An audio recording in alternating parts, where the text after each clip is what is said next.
Medfield TV, community shows.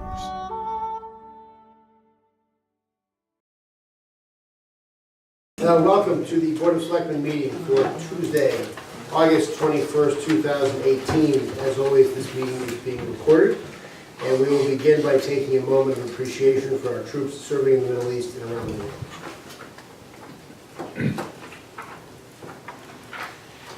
Thank you. Contrary to the agenda, there will not be an executive session to close the meeting. Is that correct? Correct. There will not be an executive session to close the meeting. We want to announce and remind everyone that on Tuesday, August 28, 2018, there will be a retirement celebration for retired Police Chief Bob Meany from 3 to 6 p.m. at the Public Safety Building. So next Tuesday, August 28th. All right, let's start with our action items. Well, we can actually defer them, right? So I think we should take up our state hospital-related issues first.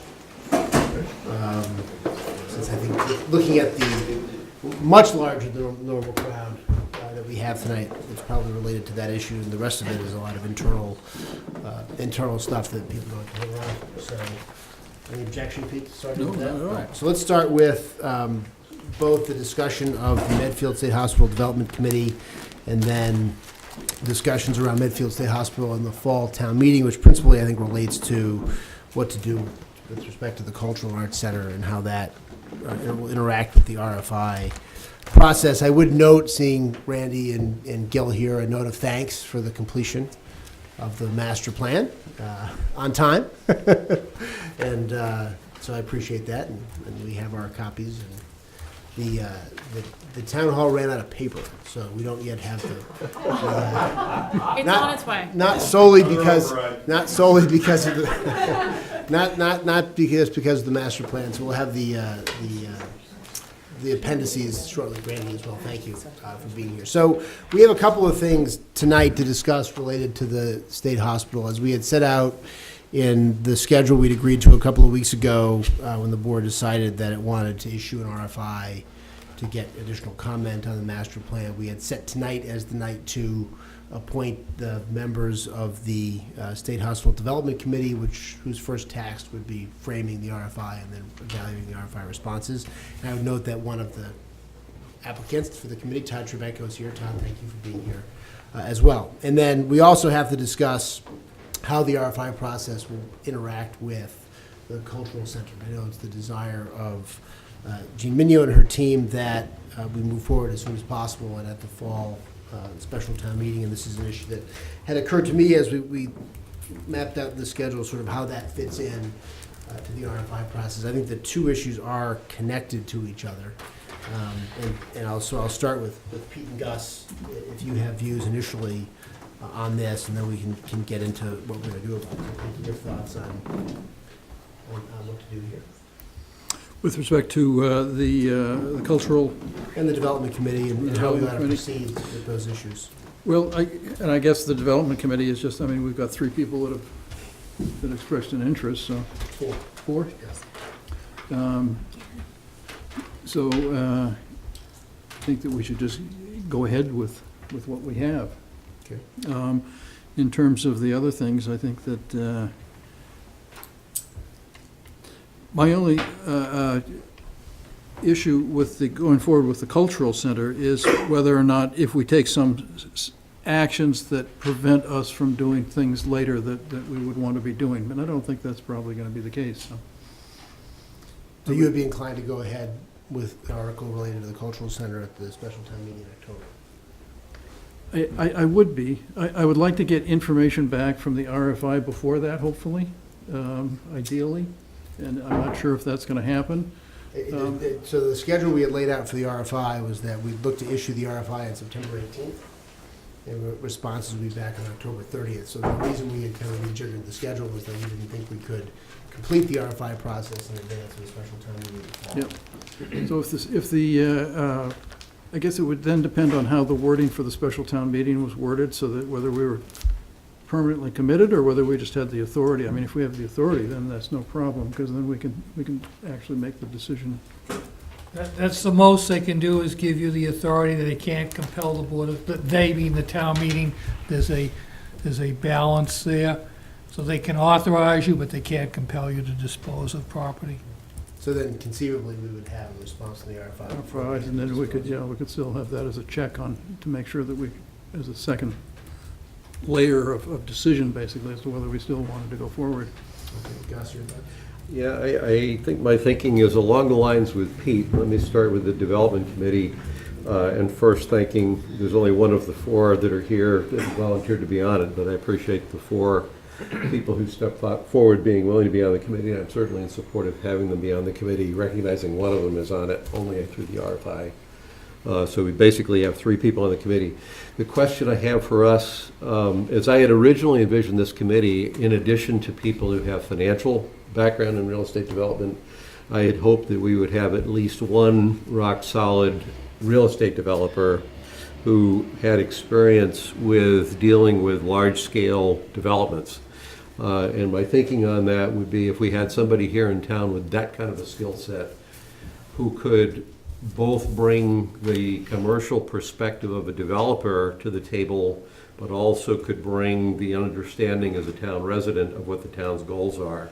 That if we had to navigate a path between what the master plan exactly envisioned and what we might have to do by way of negotiations with a developer to get to an actual implementation plan that was economically going to work for the developer, I would have liked having somebody on that committee who had that kind of development perspective as distinct from a finance perspective. We don't have that. So I see we have two choices. One is we can continue to look hard, but so far I haven't heard anyone in town come up with any good answers. I think there were some answers that used to be here, but they're gone.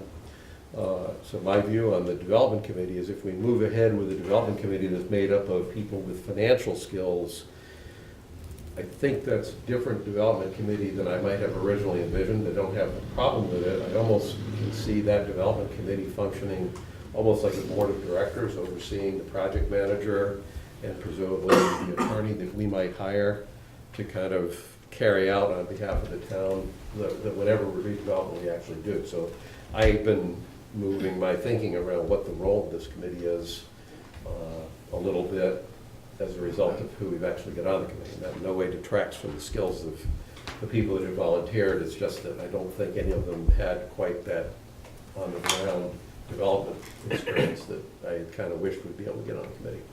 So I'll throw that out there on whether we think we should take longer to find that kind of a person here in town. But so far, in my efforts to find that kind of person here in town, I've had a couple of leads that petered out because the people I was pointed in the direction to go talk to don't live here anymore. And so, and Mike, I probably look to you more than anything. If you think we've forgotten to talk to somebody, tell us. I just haven't thought of anybody yet. Okay.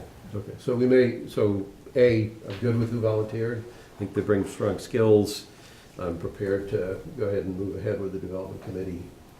I would only make the observation, I think the role of that committee may be a little bit different than what I had originally envisioned it might be.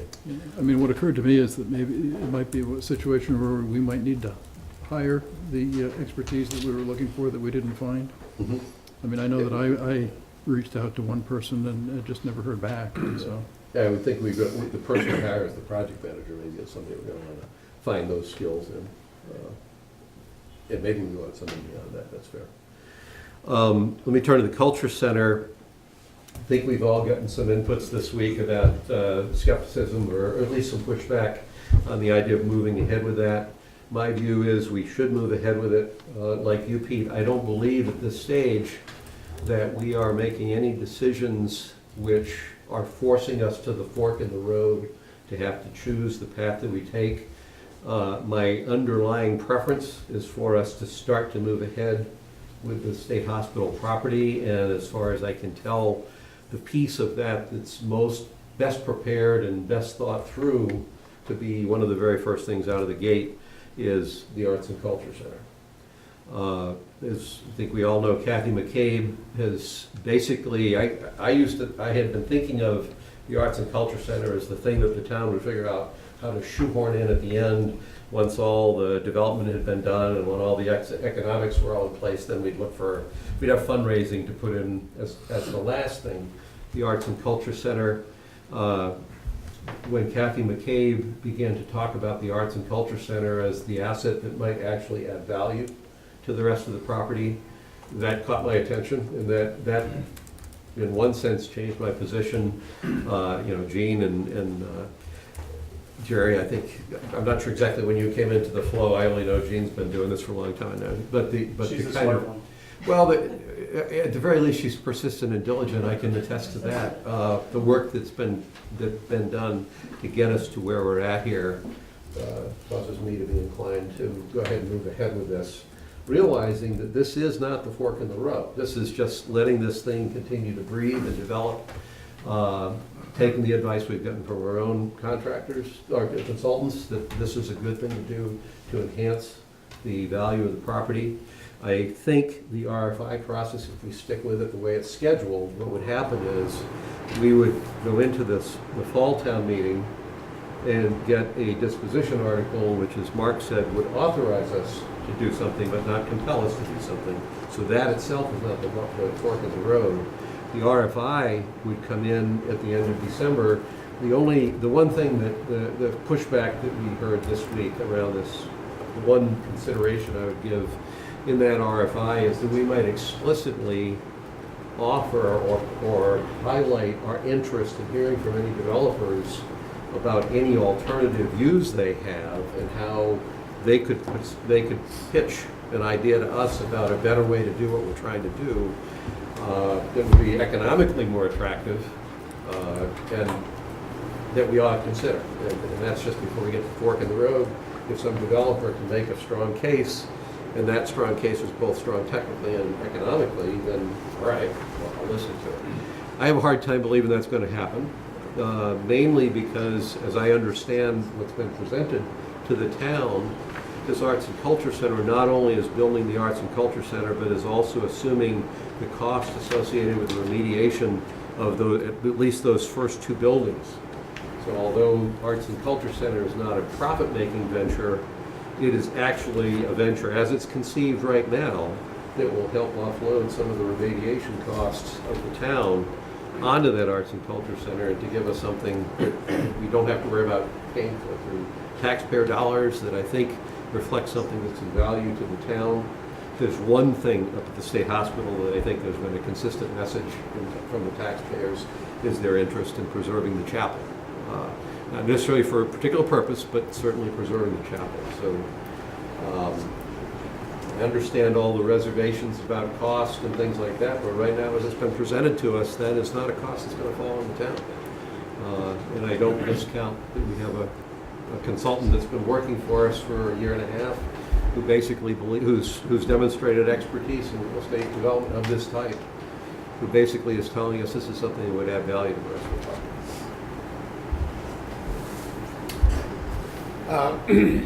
Anything further, Pete? No. So the question I would put to the Medfield MSH MPC members who are here, I have not, I don't know if Gus or Pete have, received any expressions of interest from any current members of the MSH MPC in serving on the development committee. Is that, at least for the four of you, are you all not interested? Okay. I just want to confirm and make sure that we're not going to hear a month from now, why didn't you put us on there, we wanted to be on it. Okay. So it sounds like we have the four.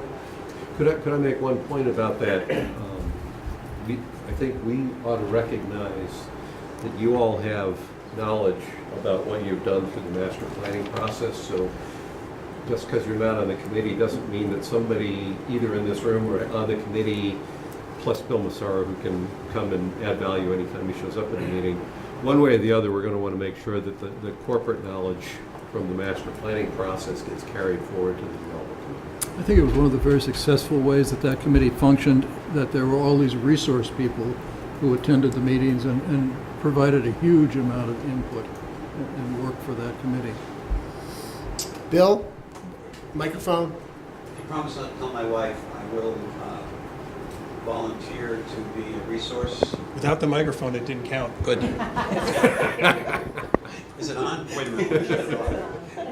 So, I mean, I would hope not to be involved to the extent that I tried to be involved with the master planning committee, but I am available for background and probably have the most general knowledge about what's going on up there. I mean, I'm not a specialist, I mean, like John Thompson on the buildings or anything else, but I know pretty much what's going on, what's happening.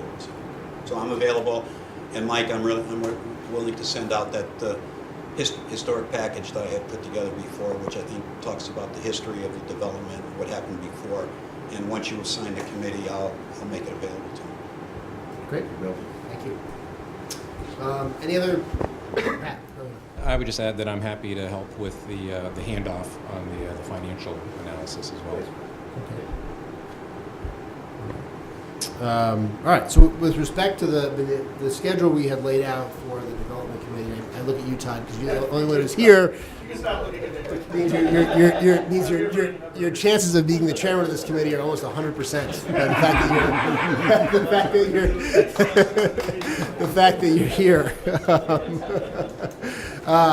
We had hoped, the goal was to issue this RFI on September 18th and to have a 6-week period, which would require a fair amount of work,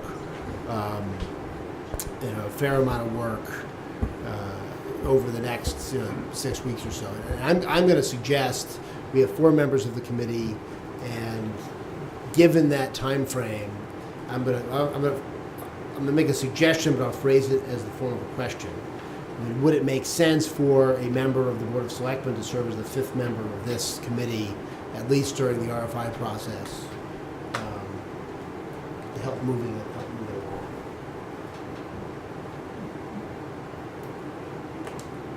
Probably should ask the committee. Well, Todd, would it make sense to you? I think the continuity is extremely important, as you referenced earlier, and so I would see that that way. You You haven't actually formed the committee yet, right? No, we're going to do it imminently, so your chances of getting out of it are dwindling rapidly. So, I mean, I think just from this, at least in this process, from now until December, and as I've said before, I think that the final composition and charter for the development committee is ultimately going to depend on what is decided at the special town meeting and what exactly the implementation process is going to be. And there's a number of different ways that could go. And so I see this committee really as a 4-month committee in the sense that it is existing for the RFI, and then we as a board are going to make a decision in December about what goes to the special town meeting, and then we'll sort of decide what happens with that committee leading up to the special town meeting. I look at it differently. I don't see it as a 4-month committee. I would be open to the idea at the end of the year, we say, gee, this is so tight that all we have to do is process a contract and hire 1 or 2 people, and we're good to go. I would be surprised if we see it that clean. I actually think this is, I don't think it has to be a committee in the way that the master planning committee had to be a committee, where you carried a whole lot of water for a whole long time with a whole diverse group of people, which is the point I was making about the board of directors feeling is that it's more like it's an oversight. It's not walking the site to make sure the contractor does the job. I just, at the very least, out through the issuance of an RFP, issues like whether we go with a master developer that we actually haven't settled on yet. I don't see this committee going away. This is a committee that needs to help us get this job done. If at some point in that process it is so well placed on a set of railroad tracks that we know where it's going and nothing's going to stop it, then either the committee just has a very easy job gliding into the end of the project somewhere down the road, or at least to some point where it's well underway, or it isn't. I don't see this as a 4-month committee. Sure. Well, I think it's very hard for us to map out exactly what they're going to do until we know exactly what's happening. What the committee's role, to your point, what the committee's role is, if there's a master developer, is going to be very different than if we're doing a more incremental, phased process, right? If we're doing a single disposition to a master developer, maybe the committee has a very modest role, maybe it has a larger role, maybe the role is really taken on more by full-time town employees. We're going to have a more active role in overseeing it. It may well be that, to your point, Pete, I think almost certainly in this process and moving towards an RFP, we're going to have to hire expertise in that process. I don't think we're gonna be able to do an RFP of a project of this size with just volunteers.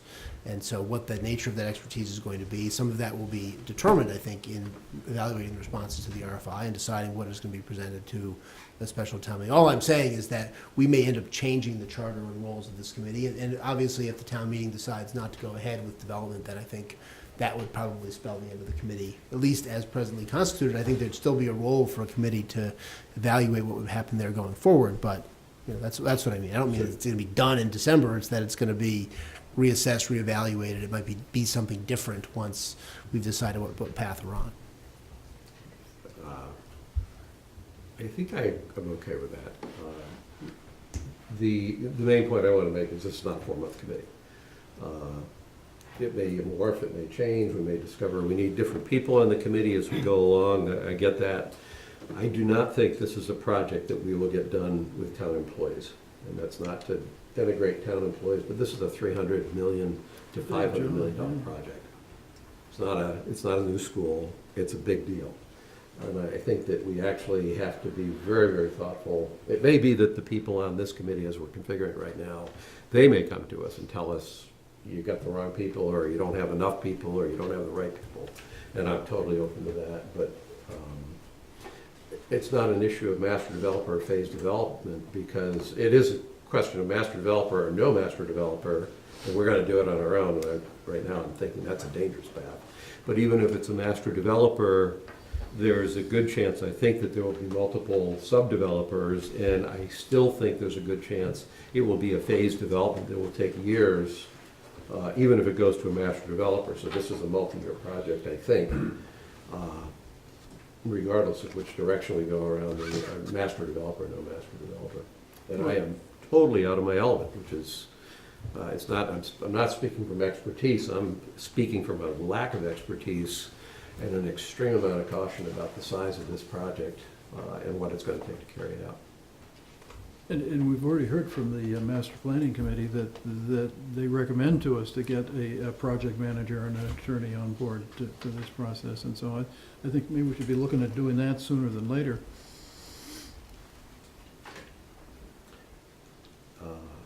We're open to that if we can find the right people, but we may also want to make sure we have the RFI information back to where we know what the project actually needs to be. Right. I mean, because the reality is, We need to know that the taxpayers are approving it before we hire anybody. until the town meeting votes on this isn't anything, right? This isn't a $300 million project or a $0 project. It's nothing until the town meeting says this is what we want to do. Okay, So it's a 4-month project if it gets voted down at this Well, point. I mean, you know, well, then it would be a 7-month Okay, I'll give you project that. into March, which is not, you can't discount that as a possibility in thinking about what it looks like on the other side of that kind of a vote, if it's something that looks like this that is presented to the special town meeting in March. So, all right, so we'll form the committee. Do either of you want to be on it? It would make sense for one of you two and not me, since this is sort of your game. I'm happy to do it, but I think you've put time in as well, Pete, so. Yeah, I'm happy to do it too, I guess. So whatever you guys think makes the most sense. I'm very happy to go along with either one, doing it or not doing it. Todd, do you have a preference as to Right, well, each of you favors this RFI process, and so. Well, why don't you go ahead and do it? That'll just make it easy. Okay. All right, so we'll have, the motion then would be to appoint Johnny Martinez, Adam Amadin, Todd Trebenko, and Ken Richard and Gus Murby to the Medfield State Hospital Development Committee. I think for now, the charter is to draft and establish an RFI along the schedule that we've set out. And I think that is the charter at this point. I think it would make sense to kind of amend that charter after the RFI process and kind of leading into the special town meeting. I think in terms of the duration of the committee, I don't know that we should put an end on it. But are you comfortable with that scope of work for now for the committee? Is that sufficient? Okay.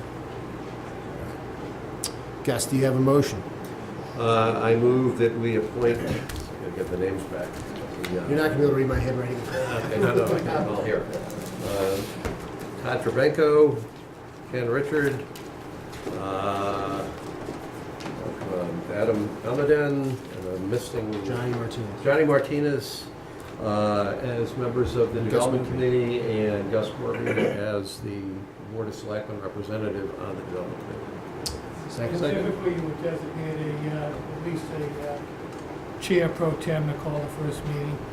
Well, Todd, since you're here, can we designate Todd as the chair pro tem to call the first meeting? Do we have a second? Second, yep. All in favor? Yep. Thank you, Todd. My experience as a selectman is that the guy who knows the least about a committee gets voted as chairman, so this is breaking with tradition. Either that or the person that doesn't show up for the meeting gets appointed chairman. You're the opposite. You showed up for the meeting and you get appointed, so. We're not going to be encouraging people to come to our meetings. This is the way we treat them. Do we have anything else to discuss on the articles for the October town meeting? What is this? So this 11.8 acre parcel of land on Bridge Street, right? There's an estate that's offering to donate it to the town for conservation land. Yes. And so it would be- I'll have to talk to the attorney. I'm not frankly sure that they'll have a deed for us in time as land court land. Okay. He had talked to me about whether he was even ready to go, but I'll follow up with him. Okay. All right. And we have to vote at town meeting to accept the gift of the land. All right. Yes. Okay. All right.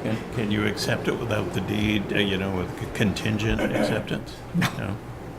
All right. Going back to our action items, we have the contract. Can I just ask, was there a resolution on the disposition article, or is that gonna go? I think to we've the special accepted town all of meeting? the items. Yeah, I think we've agreed that'll be on the October special town meeting. We just right? need some kind of delineation of the area that is going to be the subject to that article. Right. And the survey is, if not complete, it will be complete shortly to delineate that area. So, yeah, I think that's in the works. And who would do that? It's being done by Niche Engineering, I believe. Who would actually delineate or decide where the borders are? I mean, it would have to be in the article itself, right? Yeah, because obviously it's a policy decision in the first instance, and then follow up with that, an engineer show it on the. Mark, can we make it a bigger area than we might Do whatever you intend? want, the town owns the whole parcel. And then we can actually dispose of less if we want, so. Well, I think the other thing to consider there, does the town want to give the selectmen the authority to dispose of the entire site? Which I think there'd be some reluctance to Oh, I think so, go yeah, quite that until far. we have a plan that they've been seeing, and yeah. Yeah, I think there should be some delineation of what is a part of the cultural center and what is to be decided at a future date. Yeah. Well, so that my issue is that I would like to give them more because I'd like them to use another building that is the kitchen from the 60s or the 50s. whatever. So I would include that in the area as well, that I would designate for the. I'm just a scrivener, it's up to you folks to decide what the instructions are. Well, I think as to the technical pieces of it, I think, Mark, if you and Sarah could talk, and I think the engineering survey is what should be done shortly, and I think that at least in the master plan, the area is set out with what's intended for it. And so I assume we would start with that, at least, and if you want to add on to it, we would start with that.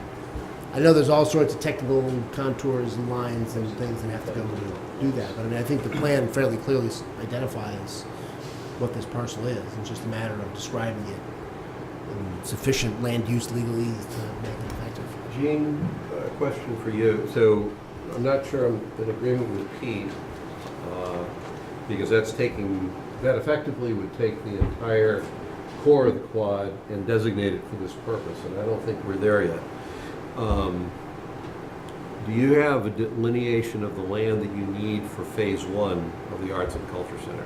Are you making a case that you need more land disposed of this fall than what you need for phase one? So I would recommend that phase one, the land you require for phase one, to include parking lots and, everything that we need, that would be the piece that I think we would delineate in the fall. The reason for that is pushing beyond that when the town has not passed off on the master plan probably jeopardizes the support for getting done the piece that we'd like to free up. It's not to say you'll never get any more than that, but we haven't crossed those bridges yet, and I think it would be a mistake for us to try to get that far out in front of ourselves. Or if you even take like a copy of the assessors map or something, do a highlighter or something, just rough, so have something for That would be I'm not against what you're trying to do. Yeah, well, and if Jean says she doesn't want more, then I'm not going to force it on her. Right. The point is, we're trying to get the town to support something before they've Absolutely. actually bought into the whole thing.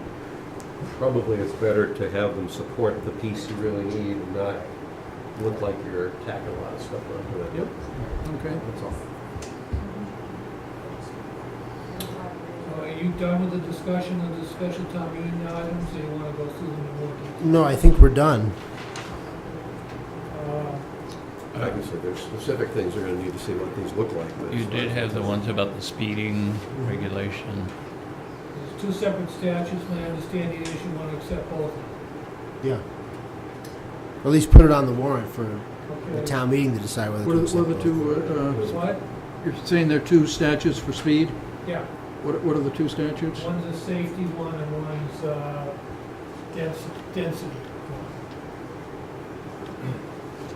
So that those are the two bases on which we can go to, what is it, 20 miles per hour or One's something? 25 and one's 20, I think. Yeah. Okay, yeah.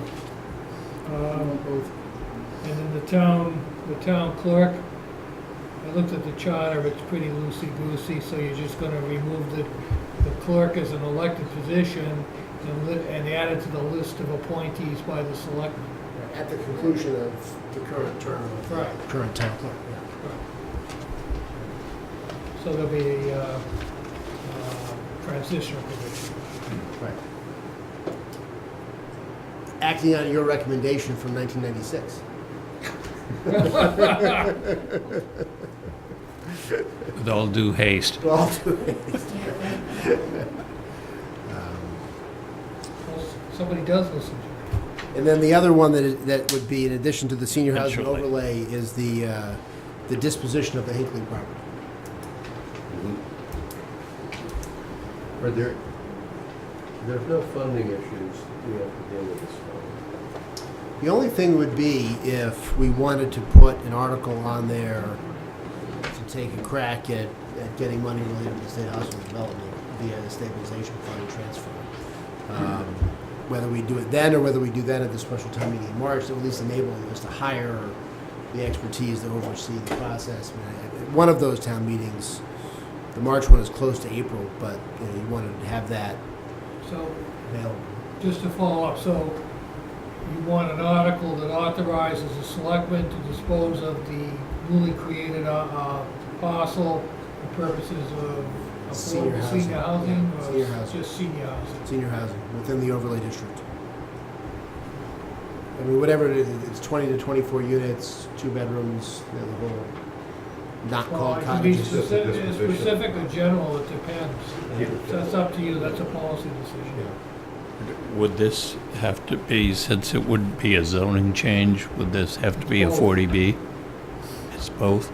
There is Will- a zoning change being proposed. Will the planning board have time to conduct the necessary hearings prior to the special? Yes, It will. for the overlay district. Okay. But it's not a 40B. It's not a 40 zone.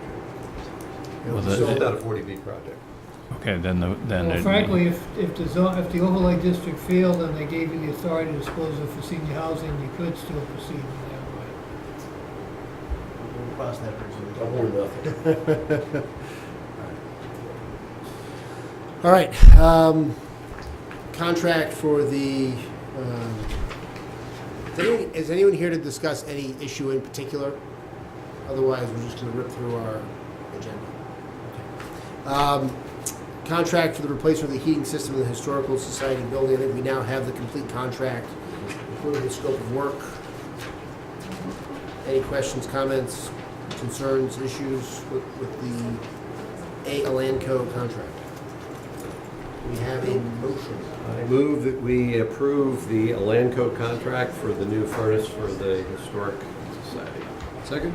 All in favor? Aye. Now we have a request from interim Chief of Police John Wilhelmi to appoint as special police officers Thomas LaPlante, Aldo D'Angelo, and James Wackrow. Any questions or comments, concerns, issues with this? Mike or Christina?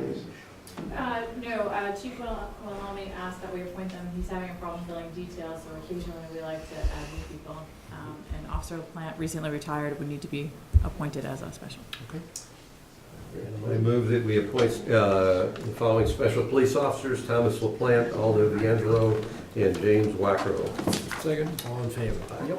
All right, just noting we received an invitation from Troop 10 to attend the Eagle Scout Court of Honor on Saturday, October 13th at the UCC for Benjamin Rothstein. And so we'll need a usual certificate and all that. And I assume we're all invited to attend. All right. Licenses and permits, consent agenda. Any questions or concerns on the Medfield Day block party requests or the scary movie night at Rocky Wood? Or the Wings Club. No. One-day wine and malt beverage permit. Do you have a time on that Mondale Lane Noon to end time? email. Noon to 7.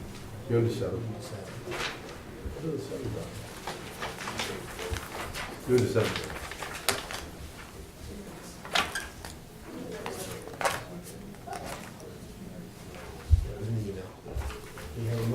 I move that we approve the licenses and permits included in the consent agenda. Second. All in favor? Yep. With the Martindale Lane being noon to 7. Discussion items, senior housing survey. I'm not sure what you want to talk about, but I owed Is there you, anything else to discuss? you have your now personal books of data. Thank There you go. Still no progress. I haven't heard back from Barbara or Dick, but that's the information they were working with. Great. Any further discussion on the town administrator position tonight? Mike or Gus or Pete? No. I think just for procedural purposes, Mark, you sent an email out that said because we hadn't included the vote on whether to appoint the town administrator. Right. Today is a general discussion, but I would say on the next agenda, we should put that up for vote unless you don't feel we're ready for it. So it would be a vote whether to authorize, a vote to appoint Chris Treeweiler as the TA, subject to agreement on the terms of an employment contract. For September 4th. Right, okay. Capital Budget Committee charter. A couple of comments about it. We have two members of the warrant committee that are, it's too bad Martha just left. Two members of the warrant committee are part of the configuration. That's the only question I had is why do we have two rather than just one? And shouldn't we add the town facilities manager as a member of this committee? I can just give you a history on the two. This is the current makeup of the capital budget committee. And so okay. they currently have two members, so I just gave you what the current makeup was, so no issue with changing it. And generally, when you've had town employees, you have made them ex officio members of the committee rather than full members Except on this committee, on that. because it's made up of predominantly staff members, so Yeah. this one we have not. So that would be the one change I would I think suggest. it's a good change. Yep, I agree. And on that note, we'll get to that. We'll finish it. On the third paragraph, which is the capital budget committee's responsibilities, I've asked this question before and I still hang up on it. Number 2 is road improvements. My reaction is it doesn't belong on this. And where I'm coming from is the highway department has a highway budget. I do get the Chapter 90 funds issue, but it seems like we don't need a capital budget committee to basically oversee the decisions that the highway department makes and how it constructs roads. Other than perhaps the equipment. The equipment's fine, this says road Yeah. improvements, Or so a yes, bridge the capital project. equipment I get. A bridge project would be separate.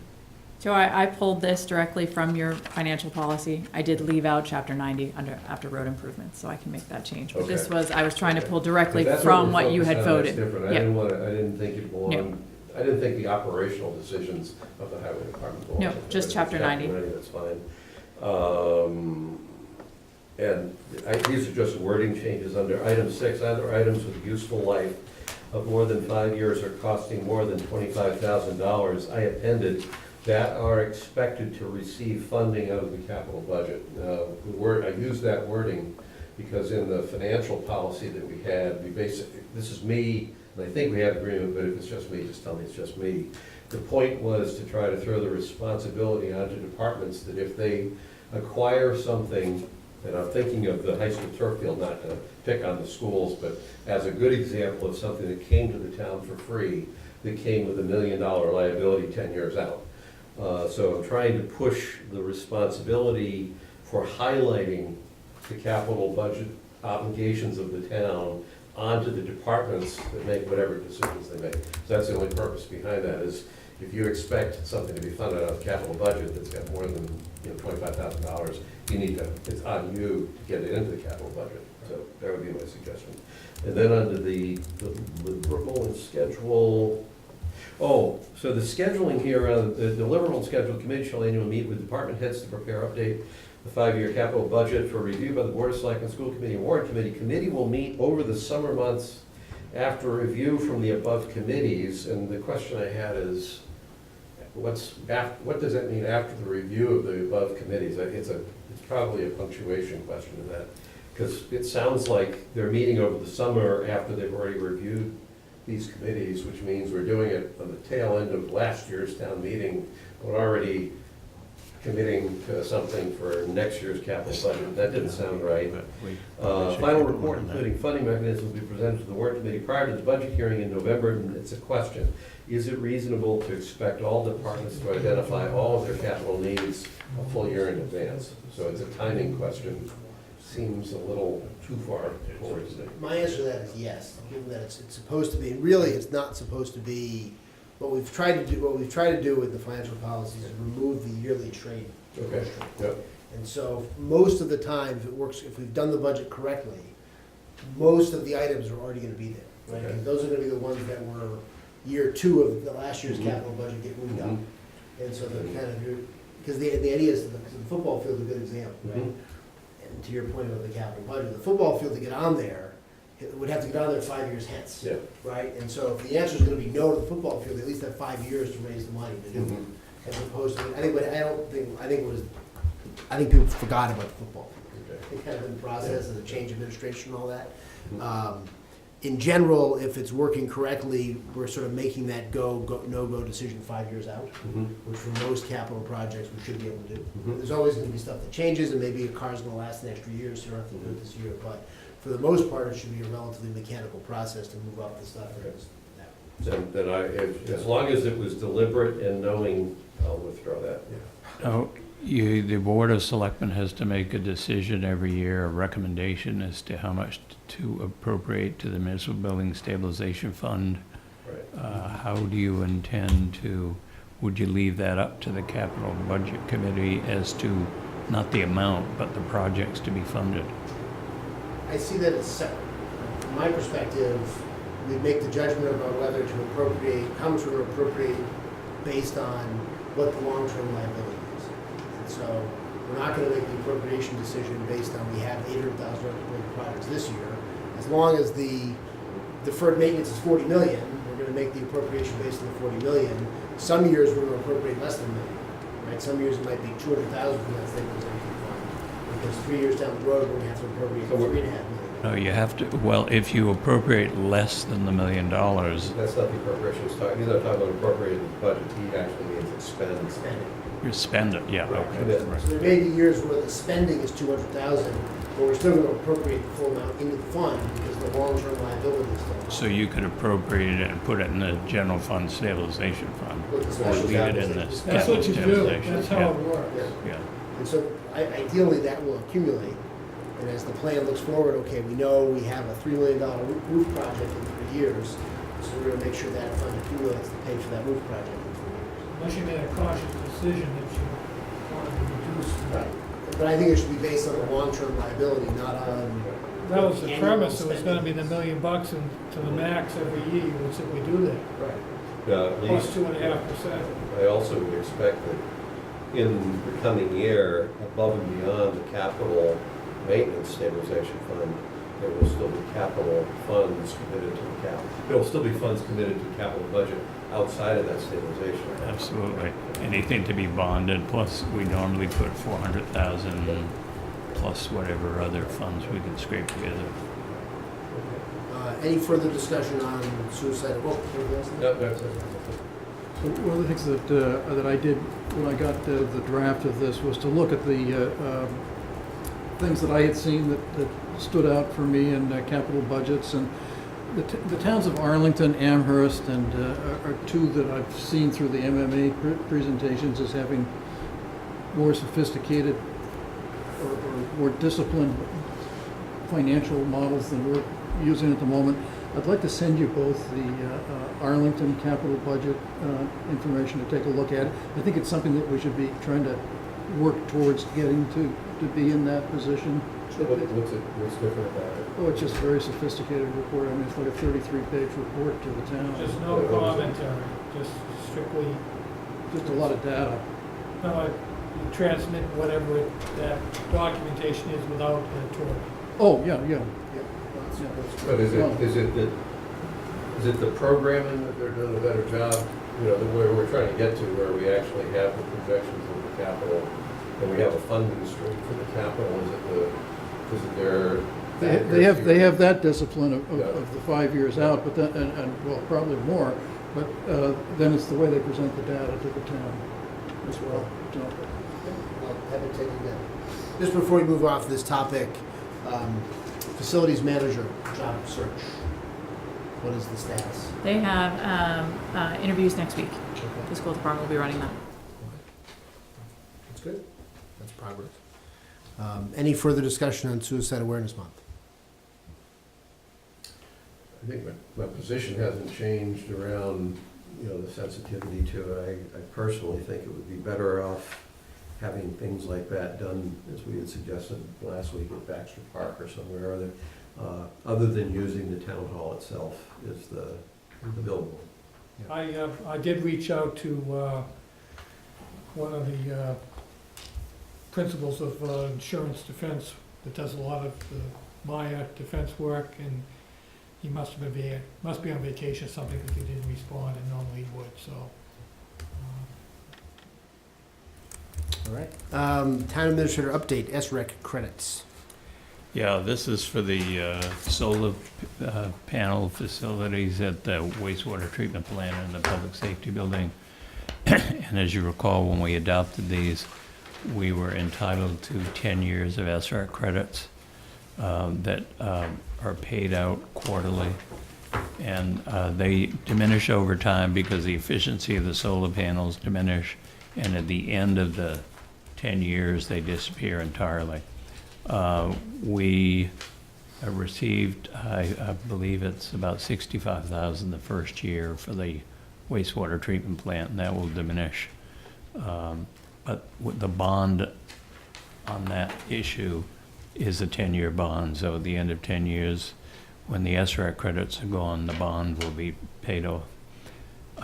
The other thing to keep in mind is the first year we made a profit on it. Between the SREC credits and the energy savings, I believe it's producing somewhere between 40 and 50% of the electricity for the treatment plant. It's smaller, obviously, for the public safety building, because that's a much smaller facility, but that's also helping. So that turned out to be a very good investment. I think it was a very wise decision by the Energy Committee and the Permanent Building Committee to go with ownership rather than power purchase agreement, because we retain all of the SREC credits and we benefit from all of the electricity generated rather than just getting 2 or 3 cents per kilowatt hour as you would with a power purchase agreement. Basically, a power purchase agreement, in my opinion, what you're doing is you're leasing the land and they're paying rent to you, and they make all the profits. So this has worked out very well for us. I think if there are future projects, I think the schools are starting to get interested in looking at them as a potential for parking lots to see if they could generate a substantial amount of electricity for the schools. Now, it's a long-term investment for them because that would be obviously much more expensive, but there are some of the schools that are now putting them over their parking lots, and they work out very well. So, All right. Gus, I see you've taken out your town goals document. Well, yeah, we didn't have the selectmen's report, but if you want me to jump into this, so, just before, so, let me pass. I had an action last week to try to synthesize the feedback from our discussions. There's 3 going that way, 2 going this way, so I tried to, I tried to edit this in as neutral a way as possible to try to capture the essence of what we had talked about last week. Mostly what this involved was consolidating 2 actions that we had independently recommended into getting it to one. So the intent here was not to change, once again, not to change what anybody intended with what they said, but simply to rationalize and reduce it. So you can at this point, if you would, take a look at this and see if it's what you want the goals to be. About, I don't know, 5:30 or so, I sent an email out to all of you, Christine, Mike, Mark, and the 2 of you, with the electronic version of this, simply so that if you want to work off the electronic version, you can. Okay. There were 2 places that I intended a parenthetical comment from me. The first one's on the first page, under item 2, on the goals, identify at least 1 parcel of land not town-owned, even if, and I wordsmith a little bit, even if zoned residential that could be commercially developed, work with town planning board to evaluate potential to be rezoned. I said not sure about this one only because I didn't see that this specific action per se bubbled up to something that needed to be here. Now, I think, Mike, when we talked last week, part was behind that was perhaps the Legion or someplace like that. If those opportunities come up, I'm not against doing those things. It's just that I was saying, is that really an action that we are doing for its own sake, or is it that we have an opportunity to take an action? So I don't mind keeping it in, I just didn't think that one was quite us creating an action to drive a result more than so much as it was a reaction to an opportunity in a set of circumstances, so. Well, I mean, this was in here last year, too. Yeah, I just, it was an editorial comment on my part that said I didn't see that action as being. If I might interject, the better way to approach that, frankly, would be where you've got a master plan committee or study committee, that they be encouraged to look at potential non-residential development to enhance the tax base, that be part of their mission. Yeah, and that was in my original draft of the goals. This was sort of one that was on is this part of the master plan, which we also have to get to. We have to deal with that. And then the other one was on the last page, and I think, Pete, these were your goals. It was the 3 actions under the second bullet. Town administrator coordinate with the DPW head to develop a public tree inventory and tree planting plan, plant trees in front of the post office, dress up landscape lawn in front of the town hall. And my only question was, are these collectively all high enough priorities to make it onto this list of actions this year? And where I'm sensitive is you already know, I took some of the actions that we had and I relegated them to an action item list that was not particularly tied to overall strategic goals. It's just like a to-do list. I just wasn't sure if all 3 of them are, yes, these are really, really important things we want to make sure get done this year. And since there were things that I was putting forward, I'm very happy to have them on a different list as long as they are things that we get accomplished. So what I would suggest, Pete, I'm not really going after them. It was just as I looked at them, I said, they're very specific items. Yeah. Right. So if any of these, like for instance, the tree inventory, maybe that is an action, because that's kind of that's more of a that's policy longer thing. term. The other 2 were kind of specific tasks, and that's what I was reacting to. I have not yet done the action item list. I just didn't have enough time. If we'd had 2 weeks between meetings, I would have had it done. But that piece of it, you're actually going to get it, because in the file itself, they're still at the back of the file.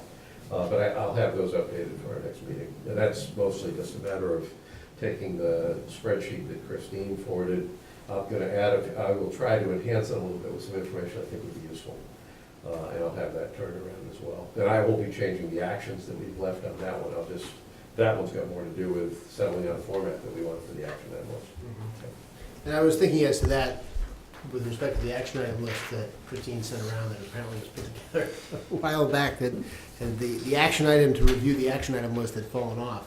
I think maybe Evelyn, we just add that as a standing agenda item along with selectmen's reports. We'll just have review, Board of Selectmen to-do list or action item list, and we'll just review that every time we have a meeting. And not to say there's gonna be something that happens on each one of those items in between. And it would probably be helpful if after those meetings that list was then circulated to the department heads in town, so just kind of it's not forgotten. But, and I think that's one of the things when we come up with this action item list, the one thing I'm sensitive to, and I will add a column for budgets, but I think we as selectmen are gonna have to be careful not to turn into operating managers telling every department in town what they need to do. These need to be the exceptions that bubble up, maybe that we hear from the citizens that we care about. But a piece of that is gonna be if we give a department an action, we need to get a confirmation of the department that really does bubble up to the level of priority that makes it an action. It's not like we just have Aladdin's lamp and we rub it every other Tuesday night. It may be the update in our is, wish. haven't had time to do it yet, Yep. not a high enough priority, but we'll get to it. Or in At some least we cases, know maybe it's- there's a price tag to it. Right, or too expensive having, you know, right. Or we disagree, or. Right, Yeah. right. Yeah. As opposed to just sort of it being sent out into the ether and no idea what's happening with it. All right, the other thing is, I think on the townwide master plan, I've been thinking about how we do that and how we form the committee. I thought we might start with a discussion with Sarah and Christine and Mike and whoever, kind of just to talk through the process, how we might form the committee. I know, Mark, you have experience with this as well. And so I was, if we don't have too full an agenda yet for September 4th, if we can see if Sarah's available for September 4th, we can kind of talk through the committee and the process. Before we just go sort of appoint a committee and wish them luck, we can kind of talk that through and kind of figure out who might be a part of that and do that with some. But you're probably aware of the specific statutory criteria, you don't just go out and do a master plan. Right, exactly. I think one of the things you need to incorporate into master plan too, because I've seen so many communities where they cut ribbons and break ground for new projects, but then they never take care of them. And I think whatever you do, you need to incorporate a maintenance plan whenever you do a capital project so that they're properly taken care of. I mean, I look at some of the areas around here where they put, for example, put a new sidewalk in, and you drive by it and it's all weeds. And, you know, it's a waste of money, in my opinion, if you don't take care of it properly. The other thing, I think, on the master plan, it seems to me there's some strategic decisions there are some specific strategic decisions that we as a town face that ought to be addressed through that master plan. It's one thing, there's a process, you have to have one, it has to look a certain way, but then if you use the master planning process as a thinking process for how you deal with strategic issues that the town has. Well, the other thing, and I may have alluded to this before, but historically, towns have gone on their merry way down a master plan and promptly forgotten about it, and then proceeded haphazardly with their zoning. All the land use stuff that the legislature keeps coming this close to passing has a provision that requires you to have a master plan and also requires your zoning to be consistent with it. So it's really, you need to take the big picture, look at it, and make sure you're proactive. Is that how Ashley got the 25 billion for the? All right. Any selectmen report, Pete? I met with the people from the Legion, as did you, I know, since we were sequential meters. Not at the same time? No. Complete separation. Yeah. But they're looking to do a project down there with housing. Did you meet with them as well, Gus? Yeah. So they're basically looking, I think it's 60 units of housing or something, they're looking to fit in, and I told them that they really should be talking to Mike Marcucci, since he's chair of the Affordable Housing Committee, and would give them a better sense of where they would fit in. I told them they should talk to Peterson, and that's. And they lost their He's been chance. around the longest time, right? I did happen to have a conversation with Sarah recently, and she mentioned that the planning board was looking at that area for rezoning for commercial site. So I think probably there needs to be some coordination between the Affordable Housing Trust, for example, and the planning board to see what is appropriate. I mean, we talk about expanding the tax base, and this would be an ideal opportunity that would perhaps Their not project impact. would expand the tax base, Mike, because it's basically housing that's not going to have many kids in it.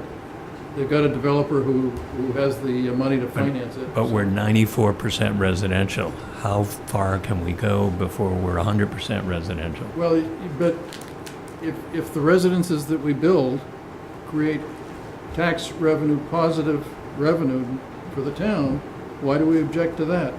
Do you really want to have commercial over residential I just for think- the sake of having commercial? I do think you need some If you're gonna get- balance in a community between residential and other functions, because it's the commercial activities that sometimes make the residential activities attractive, the residential options.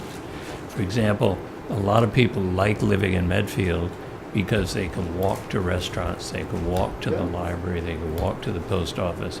If you start selling all those properties off for housing, then you're losing the appeal of that.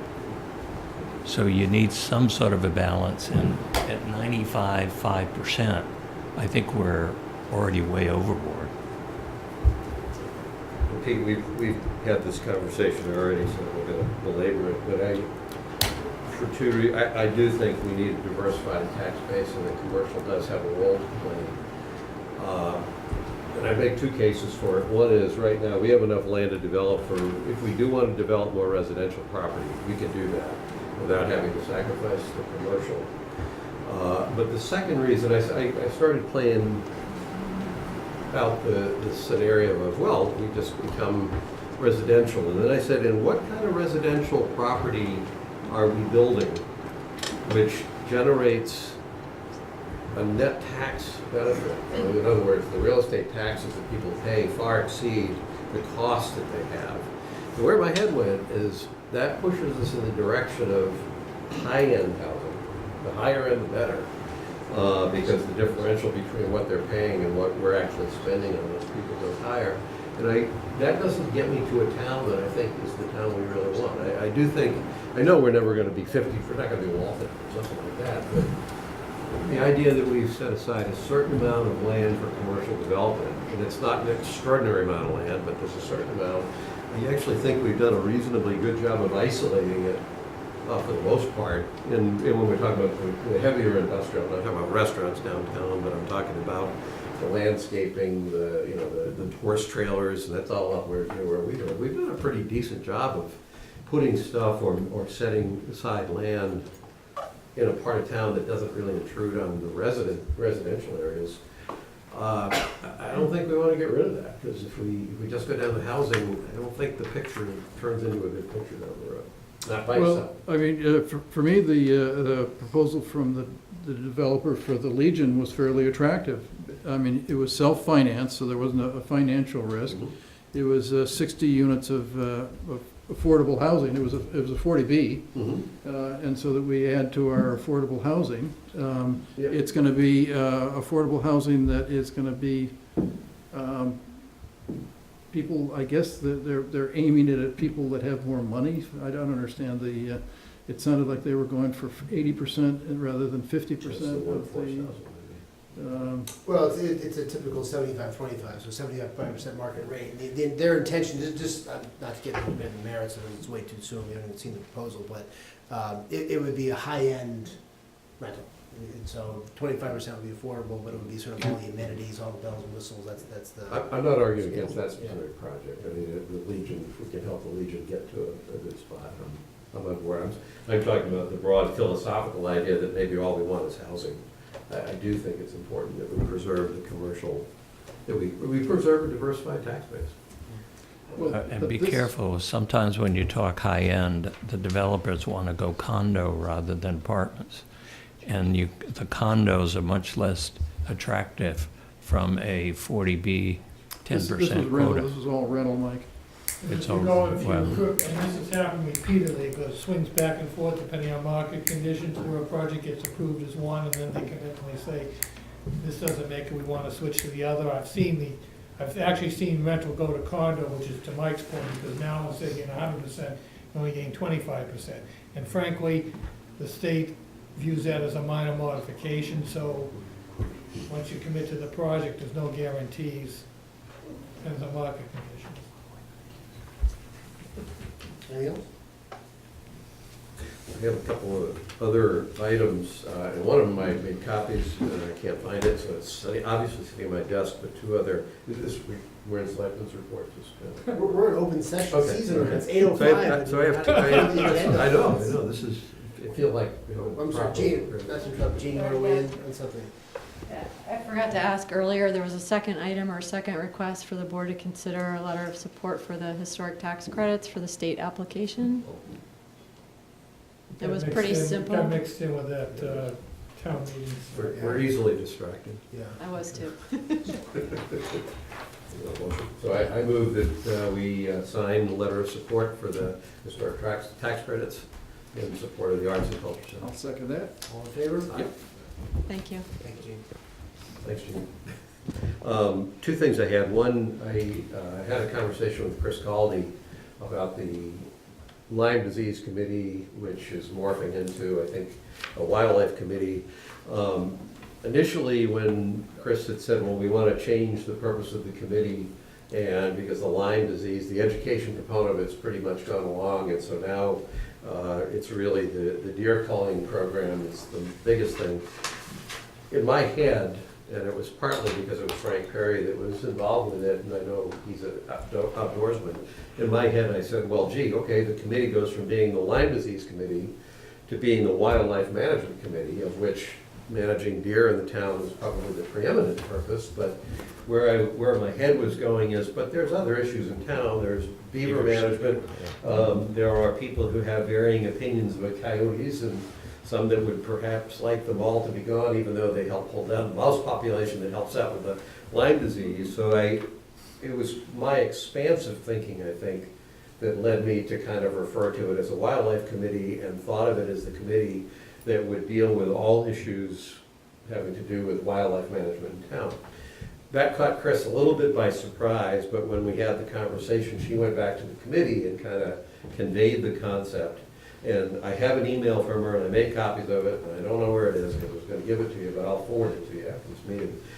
Basically, she went back to the committee, and the committee, understanding what I was talking about, said, yes, we're okay with that, except that the beavers come under the Board of Health. Correct. And so that particular issue would not be part of this committee, and what's good about that is the guy who traps the beavers is on that committee, and he would have a conflict of interest if he was also the manager of the beaver population in town. So that all made good sense. But the reason I wish I had the email is I believe now Chris is planning to stay on the committee, but there's another member who's getting off it. So if you all are comfortable with where Chris resolved this with the committee for the coming year, I'll get you the email, but we should just kind of endorse that as a modification to our initial appointment for the coming year. That's fine. And I actually don't think we put Barry on the committee. Maybe we didn't. Maybe we didn't. I don't think you didn't put Barry, but you accepted, you took Chris off the committee because she Right. indicated Yeah. she wanted to leave. Okay, so maybe he's not on the committee anyway, but at any rate, they didn't mess with the Board of Health being responsible for. I know he does help out a lot with the Yeah. deer culling. Yeah, but I think Chris basically put herself back on the committee, but there's another member that was gonna step in. So that's one, and then the second one, I had a discussion with Rich Sorrow, who lives over near the high school. He has a house with a garage, and he's raised this issue before. I think, Mike, you may have heard, or I may have brought it up. What he would like to do is put an apartment above his garage. And I think, and he's confident that he can get the neighbors to be okay with it. He's not changing the footprint of the buildings. But he wanted to talk to me about doing that. I said, for one thing, I had suggested that he go to an Affordable Housing Trust meeting because I think he's open to having the town suggest to him how he might best do that in a way that would allow him to do it, but also allow him to do it in a way that would be beneficial to the town. So perhaps it's an affordable, he's not trying to put a 3-bedroom, loft house up there for a family. He's trying to put an affordable, it's almost like an in-law apartment kind of thing. So I told him I would raise it, particularly just to, it was partly to touch base with you, partly to touch base with you, partly to get your sentiment around that. And I was going to loop back on that for this meeting. And I did recommend that you go to the Affordable Housing Trust, but the thought there is... There are zoning mechanisms by special permit for like family housing. If it's a separate self-contained unit, he has to fall within that unless he was going to work out a deal on a 40B. And for that, he'd have to put a permanent restriction on the properties, which he doesn't want to do. Well, I think he might be willing, that was where I was pointing him. I think he would be willing to do something. So the point, this is not an unfriendly 1-unit 40B we're talking about. He was basically saying, if there's a way I can do this, I'm not envisioning this being a complex apartment. It's a pretty simple thing. If there's a way I can do it, I'd like to do it. I recommended that he basically reach out to the Affordable Housing Trust to see if there was an opportunity for a single unit 40B. I think you have to have standards, because once you allow one, you'd have a flood of people trying to do the same thing. This has been a high issue at the State House too, with in-law apartments. Yeah. Oh, Yeah, they're actually trying to they make wanna it change mandatory. it. Yeah. I thought that the state had actually loosened some of this up. So the point is, the guy in town who would like to do this, he's willing to entertain the possibility of doing it in a way that could help the town achieve its goals. I told him I put it on the table, look for inputs, recommended go to the Affordable Housing Trust. And if there's a way that it makes sense. Well, I mean, to go that route, he's gonna be restricted on what he can charge for rent, and he may or may not be able to live in it. Those are all in the ballpark right now. Whether he likes the numbers, I don't know, but at least all that's in the realm of possibility.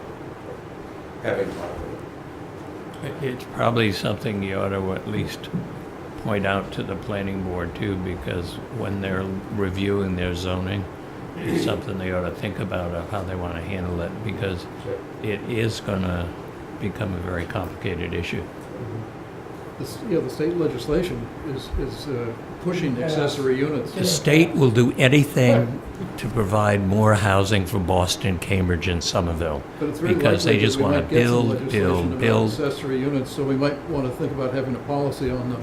They will turn us into a New York City if we allowed them to. Well, it might be something that we think might make sense to have accessory Well, and the flip side apartments. is, we have, as I Yes. said, by special permit, like in-law apartments, but as a practical matter, the enforceability of that restriction is very problematical, you might well imagine.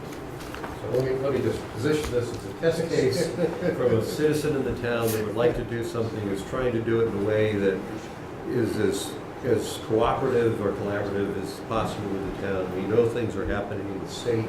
It might, this might be a good way for us to get out in front of how we would like to do this. Or you can, we may decide, no, sorry, no way, not until we're forced to, I don't know, but I wanted to put it out there. So I think unfortunately, the answer is it probably requires a zoning change, so that is something that has to go through this town meeting. It probably is not simple. I'm not sure about the 40B route, but that doesn't sound easy. This should be two families and a lot. Well, either Depends on the two zoning. families allowed in the area or it isn't. Yeah. And I if it think there's- isn't, it may be allowed by special permit, it depends. Or then, as I said, there's provision for a family or in-law apartment, there's a separate provision for that. We probably ought to have a discussion with Sarah for starters. I thought he said there were other two families around it, so it's A lot of the downtown is zoned for two-family. To give you an idea, the MAPC has said Eastern Massachusetts needs 430,000 housing units by 2040. Now, when we get a subdivision of 5 houses, people get all upset about overcrowding. Could you imagine if you put 430,000 units in Eastern Mass, what it will do to the character of the area? I'm thinking about the 13th unit that we needed in the Larkin project on Hospital Road, and saying maybe one extra unit makes a difference in trying to get to 21. Could, yeah. So I actually had a reaction. I drove by what was the colossal 40B project in Needham along, is it Glendale, is it called? between Glendale and 128. It was originally scheduled to be 300 units on 6 acres. I think it was 50 units an acre. It was an incredible density. I don't think they built it to that, but No, it's, they should negotiate it down. but it's still very dense. I mean, on the 128 side, it's 5 stories tall. But I drove by on the other side, and the scale of it from the other side is perfect. It fits in with the neighborhood. It's 2.5 stories. It's I think that's how it was. looks like the houses. Designed that way. I think they went Nicely from, done to fit in. yeah, I think they went from 500 units to 300. So it's still about 300, it is still pretty dense. But that whole area is changing, there's incredible development going in along 128 there in Needham. Companies moving in left and right, so. We've had a couple, we have a project in Franklin, it's not affordable or anything else, and I think it's a couple hundred units, but the premise is the train line's in, they're 1 and 2 bedroom apartments, so it just, and that's what the state model is, it's transit-oriented development. I assume that's what they're doing in Walpole next to the train station, is a dense residential development. And the train line's right there, so. Well, that is the best place for them. Yeah. Anything else? Motion to adjourn? Mike, I think it's too early. I mean, Move to adjourn. The Get your bars are stories. still open. All in favor? Give everybody a break. The preceding was a production of Medfield TV.